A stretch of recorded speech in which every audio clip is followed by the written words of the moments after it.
आज का हमारे व्यूवर्स का सवाल ये है कि क्या डिप्रेशन और नींद ना आना, इसमें होम्योपैथिक का क्या इलाज मौजूद है? जी बिल्कुल, इसमें इलाज मौजूद है और मैं इसका आज मैं आपको जवाब दूंगा। एक्चुअली देखें, एलोपैथिक में जो है नींद के हवाले से सीपीएम और डायज़ेपाम इस तरह की दवाएं दी जाती हैं कि, लेकिन हमारे होम्योपैथिक में कॉज दूर करना ज़रूरी है, जो वजह है। डिप्रेशन आजकल का मतलब हर किसी को आजकल डिप्रेशन, क्योंकि महंगाई इस तरीके की बढ़ चुकी है और इस तरीके के हालात मद्देनज़र रखते हुए डिप्रेशन और किसी का इंतकाल हो जाना, कारोबार में नुकसान हो जाना, तो वो आपको डिप्रेशन का बायस बनता है। आप सदमे में चले जाते हैं और उसके फिर असरात आपकी बॉडी पे आने लगते हैं। तो उसमें फिर अकॉर्डिंग टू सिम्टम्स होम्योपैथिक में बहुत अच्छा इलाज है। हम नींद की दवा हम लोग नहीं देते, लेकिन नींद के हवाले से हम कॉज ढूंढते हैं, उसकी वजह ढूंढते हैं कि नींद ना आने की वजह क्या है। तो उस वजह को ख़त्म किया जाता है और जब वो वजह ख़त्म की जाती है तो ऑटोमेटिकली फिर जो है पेशेंट को रिलैक्सेशन मिलता है और पेशेंट सुकून की नींद सो पाता है। ये है इसका तरीक़ेकार होम्योपैथिक में। अस्सलाम वालेकुम, मैं doctor Wasif Yasin, homeopathic doctor. और आज हमारे व्यूवर्स का जो सवाल है वो एसिडिटी पर है। एसिडिटी में कोई क्या होम्योपैथिक में कोई इलाज है, कोई हल है इसका? तो बिल्कुल इस एसिडिटी का हल है हमारे पास होम्योपैथिक में, और दीगर बहुत सारी हज़ारों दवाएं हमारे पास मौजूद हैं एसिडिटी के हवाले से। लेकिन मैं फिर आपको ये कहना चाहूँगा कि दवाओं से ज़्यादा आप अपने प्रिकॉशन को फॉलो करें। प्रिकॉशन, एहतियात बहुत ज़रूरी है। एहतियात आप नहीं करेंगे तो एसिडिटी का अमल आपको 12 महीने, सालों साल आपको बरस बरस चलता रहेगा।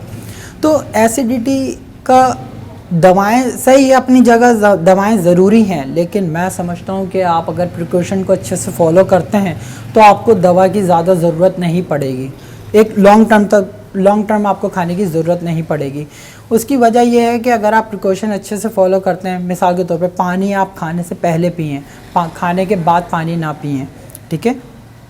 और उसके बाद आप जो हैं ठंडी चीज़ों का इस्तेमाल करें, मिर्च मसालों को अवॉइड करें, बारबेक्यू और जिस तरह की हमारी मतलब बाहर की दीगर अशियाँ हैं खाने पीने की, तो इन चीज़ों को अवॉइड करेंगे तो मैं समझता हूँ कि इतनी ज़्यादा एसिडिटी के पेशेंट्स नहीं बढ़ेंगे। अस्सलाम वालेकुम, मैं होम्योपैथिक डॉक्टर वासिफ़ यासीन। और आज हमारे व्यूवर्स का जो सवाल है वो नज़ले के मुतालिक है कि नज़ला, साइंस के मुतालिक नज़ले का क्या रोल है होम्योपैथी में। तो होम्योपैथिक में नज़ले के हवाले से दवाएं बेतहाशा मौजूद हैं, लेकिन नज़ले एक होता है नज़ला, मौसमी नज़ला, और वो 3 दिन में आपके ख़त्म हो जाता है। इसको एक्यूट नज़ला इन्फ्लुएंज़ा कहा जाता है, एक्यूट फ्लू, ठीक है। और एक होता है दायमी नज़ला, क्रॉनिक, यानी बरसों बरस 12 महीने आपको सालों साल आपको नज़ला रहता है। तो उसमें आपके जो दायमी नज़ला होता है उसमें आपको दवा की ज़रूरत पड़ती है, दवा, और मैं समझता हूँ दवा लेनी भी चाहिए। बाकी जो 3 दिन का जो नज़ला, जो आम नज़ला होता है, वो 3 दिन में आपके जो है वो ख़त्म हो जाता है। 3 दिन में इतना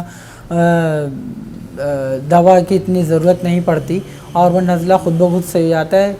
प्रिकॉशन आप अच्छे से फॉलो करें, ठंडे पानी ना करें, ठंडा पानी ना पिएँ, ठंडे पानी का इस्तेमाल नहीं करें, ठंडी चीज़ों का इस्तेमाल नहीं करें, तो वो नज़ला आपका ऑटोमेटिकली वैसे ही 3 दिन के अंदर अंदर सही हो जाता है। और दायमी नज़ले के लिए आपको दवा लेनी पड़ती है, ज़ाहिर है उसमें फिर एलर्जी वगैरह आ जाती है, साइनसाइटिस, राइनाइटिस और एस्थमा एलर्जी वगैरह इस तरह की चीज़ें आ जाती हैं। तो एस्थमा, एलर्जी, राइनाइटिस, साइनसाइटिस, उसके लिए मैं आपको डस्ट एलर्जी, बहुत ज़्यादा एलर्जी इसमें बहुत ज़्यादा होती है लोगों को, कि आप जो है मास्क लगाएं अगर किसी डस्ट वगैरह जगह पे या बाहर निकल रहे हैं, क्योंकि हमारे आपको पता है कि माहौली एटमॉस्फेयर जो है हमारे यहाँ पे किस तरीके का है, आलूदगी, पोल्यूशन वगैरह, तो वो डस्ट पार्टिकल जा के नेज़ल पॉलिप नाक में जो है वो बना देते हैं और उसकी वजह से फिर साइनसाइटिस, राइनाइटिस और एस्थमा जैसी चीज़ें सामने आती हैं। तो उस चीज़ के लिए मैं आपको उसके लिए मैं जो है दवाएं आप इस्तेमाल करें ताकि वो जड़ से आपका ख़ात्मा हो उसका। तो होम्योपैथिक में बहुत सी ऐसी दवाएं हैं, लेकिन वो अकॉर्डिंग टू सिम्टम्स देखी जाती हैं। तो आप तशरीफ़ लाएँ तो इंशाअल्लाह उसमें आपको फ़ायदा होगा। बिस्मिल्लाहिर्रहमानिर्रहीम। मैं होम्योपैथिक डॉक्टर वासिफ़ यासीन। आज के व्यूवर्स हमारे जो हैं, आज के व्यूवर्स का हमारा सवाल है कि थायराइड ग्लैंड का होम्योपैथिक में क्या इलाज मौजूद है। बिल्कुल जी, बिल्कुल हाँ, इसका होम्योपैथिक में इलाज मौजूद है थायराइड का। और थायराइड के टेस्ट वगैरह होते हैं, वो अगर पॉजिटिव आते हैं तो फिर थायराइड का आपको इलाज करवाना चाहिए होम्योपैथिक में। और इसमें हाइपोथायराइडिज़म, हाइपरथायराइडिज़म 2 चीज़ें आती हैं थायराइड ग्लैंड में। तो आपने हाइपोथायराइडिज़म के सिम्टम्स जो होते हैं वो वेट आपका जो है, हाइपोथायराइडिज़म का मैं बात कर रहा हूँ, थायराइड ग्लैंड के मतलब कमी हो, ठीक है, कमी हो जाए, थायरोक्सिन कम बने, और तो उसका इलाज मौजूद है। उसका इलाज ये है कि थायराइड के उसके सिम्टम्स ये हैं कि आपके वेट जो है आपका वो गेन करने लगता है हाइपोथायराइडिज़म में, और जबकि हाइपरथायराइडिज़म में इसका अपोजिट होता है, आपका वेट लूज़ होने लगता है, ठीक है, और बड़ी तेज़ी से आपका वेट लूज़ होता है और बड़ी तेज़ी से आपका वेट गेन होता है। तो ये 2 चीज़ें होती हैं और इसका हमारे पास बहुत अच्छा इलाज है। और आप तशरीफ़ लेकर आएँ, इंशाअल्लाह इसका आपको रिस्पांस होम्योपैथिक में बहुत अच्छा मिलता है। बिस्मिल्लाहिर्रहमानिर्रहीम। अस्सलामु अलैकुम। मैं होम्योपैथिक डॉक्टर वासिफ़ यासीन। आज हमारे व्यूवर्स का जो सवाल है वो चेहरे के दानों के हवाले से है।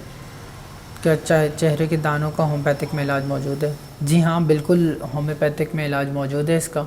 और आजकल तो मतलब माशाल्लाह हमारा होम्योपैथिक काफ़ी एडवांस हो चुका है और बहुत सारी चीज़ें इसमें चेंज हो चुकी हैं, तब्दीली आ चुकी है इसमें।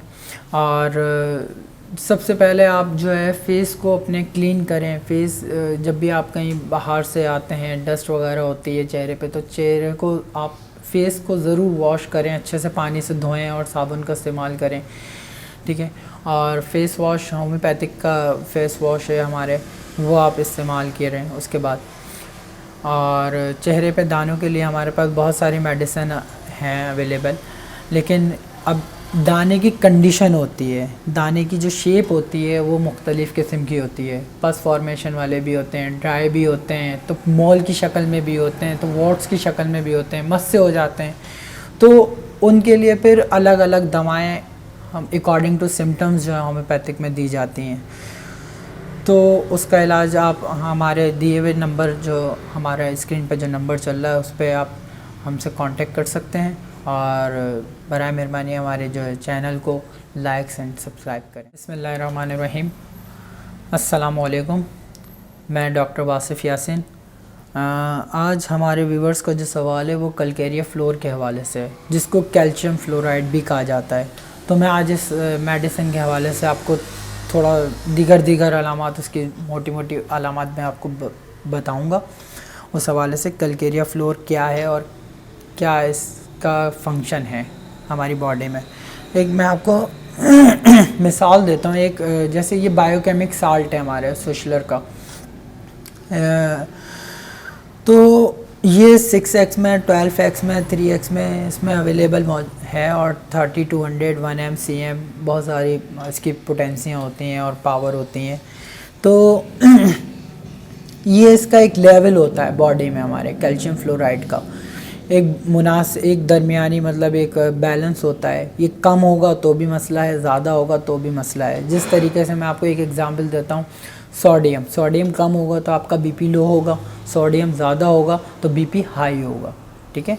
तो इसी तरीके से कैल्शियम फ्लोराइड का अल्लाह ताला ने हर एक साल्ट, 12 केमिकल हमारे बायोकेमिक साल्ट हैं हमारी दवाओं में, होम्योपैथिक में, तो सबका एक अलग अलग रेशो बॉडी में होता है। तो कैल्शियम फ्लोराइड हमारा उसमें रोल ये है, कैल्शियम फ्लोराइड की जब ज़्यादती होती है या कमी होती है तो उसके बॉडी पे आपके असरात पैदा होते हैं। ये आपकी डिप्रेशन को भी कम करती है ये मेडिसिन, और आपके जो है जगह जगह नोड्स बन जाते हैं या आपकी बॉडी में किसी भी तरह की ओवर ग्रोथ हो जाती है, तो आप इसका इस्तेमाल कर सकते हैं। पत्थर की तरह से सख्ती आ जाती है, नोट्स सख्त होते हैं, हार्ड किस्म के, एक मतलब आपने स्किन पे आप हाथ उंगली फेरें तो ये स्मूथ है, ठीक है। अब आपने हाथ फेरा, ये स्किन थोड़ी सी उभरी हुई नज़र आई, ठीक है ना, तो इसका मतलब कि ये नोट्स है, और उसको जब आप पैल्पेट करेंगे हाथ से मदद से उसको देखेंगे तो वो हार्ड सख्ती उसमें महसूस होगी, सख्ती महसूस होगी। तो ये ओवर ग्रोथ के लिए बेहतरीन मेडिसिन है, हमारी बायोकेमिक साल्ट है और बेहतरीन इसका रिज़ल्ट मिलता है। लेकिन अकॉर्डिंग टू सिम्टम्स, ऐसे ही आप विदाउट एनी रीज़न आप भाई ओवर ग्रोथ है, चले भाई मैंने बताया तो आपने कैलकेरिया फ्लोर आपने इस्तेमाल करना शुरू कर दी, ऐसा नहीं है। अकॉर्डिंग टू सिम्टम्स आपने फिजिशियन के अंडर ऑफ ट्रीटमेंट लेके चलना है, फिजिशियन ज़रूरी है, क्योंकि फिजिशियन के बगैर आप इस्तेमाल करेंगे आपको फ़ायदा नहीं होगा।